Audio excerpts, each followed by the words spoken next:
Kellyanne Conway joining us right now from the White House. And Kellyanne, good morning to you. Good morning. Happy Valentine's Day. Same to you. Good morning. Our number one topic is Michael Flynn, the National Security Advisor to the President of the United States, quit last night after...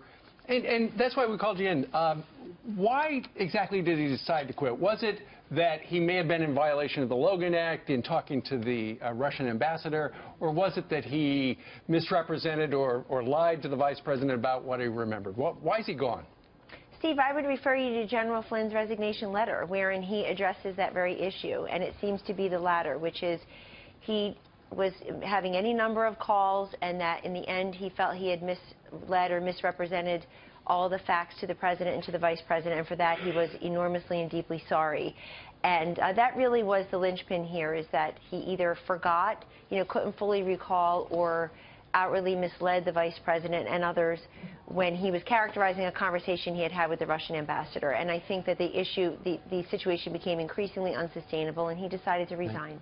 What changed, though? I mean, from when you said he had the president's full confidence, what changed in terms of the facts that made him resign at 11 o'clock, where 3 hours earlier you said he had the president's full confidence? Well, it wasn't 3 hours earlier. It was many hours earlier. But the fact is that the president is a very loyal person, and he has a team here that serves him very admirably. And in this case, information had been forthcoming for a while, but the situation had gotten to, I think, a fever pitch yesterday, later in the day, such that it became unsustainable. I mean, just yesterday, the National Security Advisor was part of the visit by the bilateral visit by the Canadian Prime Minister, Justin Trudeau. He was in the presidential daily briefing. He had been part of leader calls with presidents from around the globe. But in the end, it really was the misleading or the forgetfulness about characterizing that conversation that I think was the linchpin here. And look, I just want to say to everyone that General Flynn has a 3-decade-plus record of service as an intelligence officer, as a military official, that should not be overlooked. In this particular case, there was an incident or so that just became unsustainable for him to carry on in that role, and that was the decision he made, and the president accepted his resignation and is moving on with an acting National Security Advisor, General Keith Kellogg, who worked with the team very well and for a very long time. And then he'll also be entertaining perhaps former Navy SEAL and Vice Admiral Mr. Harward, and also General Petraeus, who's known to everyone. Right. Did the president try to talk him out of the resignation?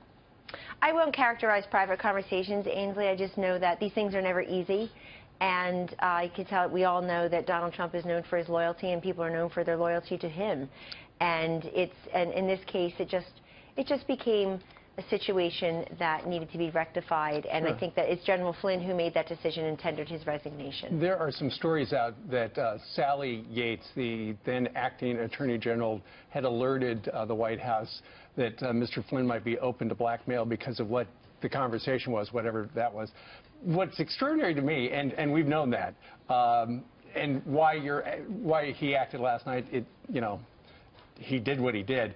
But what's extraordinary to me is just the fact that there are a number of major U.S. papers that apparently got the leaks from the intel community that said, hey, look, we've got the transcript of what Mr. Flynn said on the phone to the Russian ambassador, and looks kind of shady. Just the fact that there are these leaks inside the permanent government is troubling.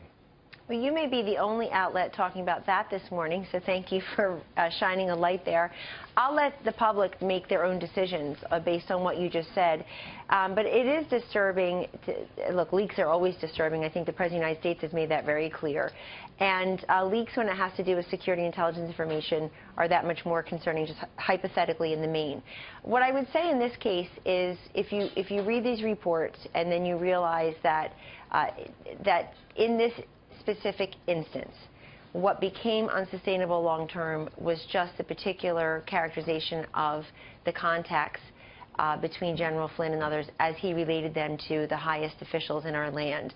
And also, I just wanted to say that in speaking with President Trump this morning, he made reference to me about Charles Krauthammer, your Fox News colleague's comments on your network last night, and wanted me to reference those as well, because it's not a particular contact or incident by itself.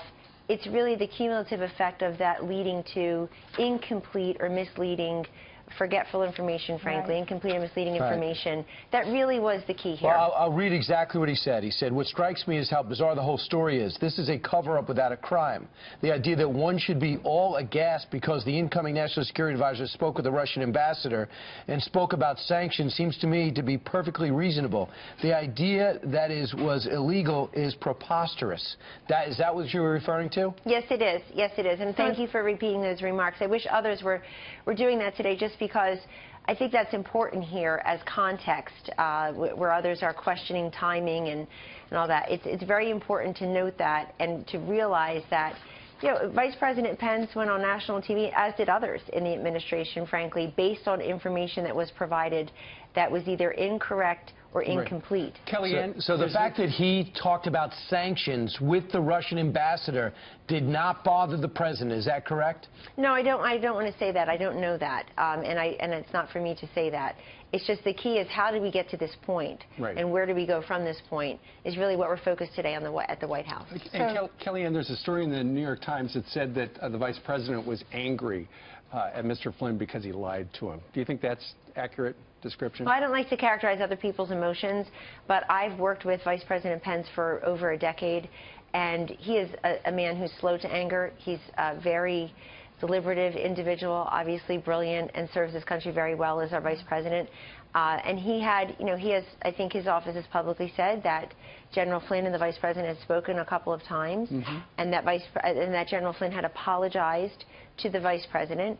And then fast forward, General Flynn ended up resigning, and the president accepted that resignation. All right. Well, we wish General Flynn all the best. You're right. Absolutely. He had 30 years serving our country, and something like this, you just don't want that to taint his reputation after he's sacrificed so much for our country. I agree completely, Ainsley. We do. And also, we wish the president and the vice president the best as they find a new national security advisor.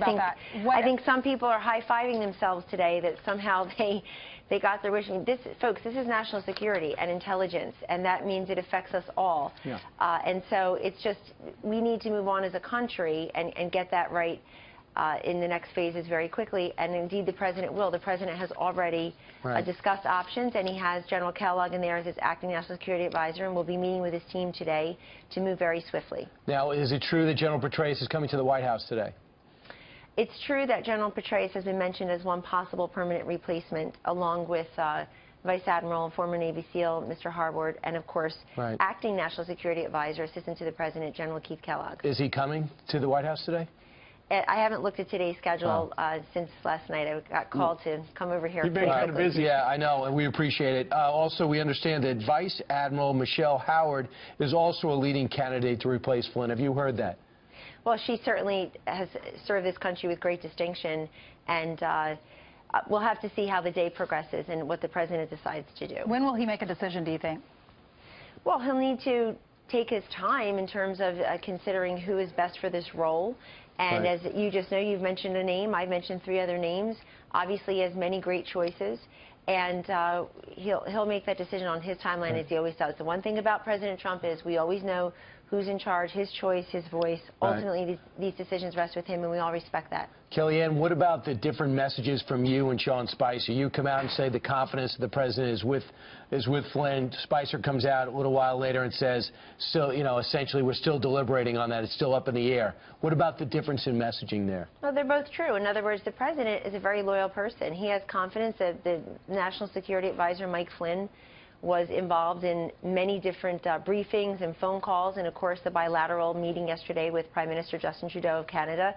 And I think as the night wore on and General Flynn decided that this was no longer sustainable, he tendered his resignation. The president accepted that resignation. Obviously, it was becoming a situation which was untenable.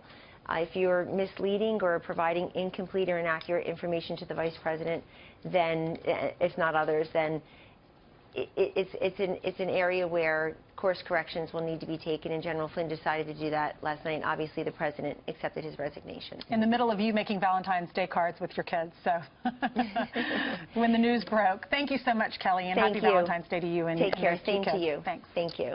All right. Well, there you go.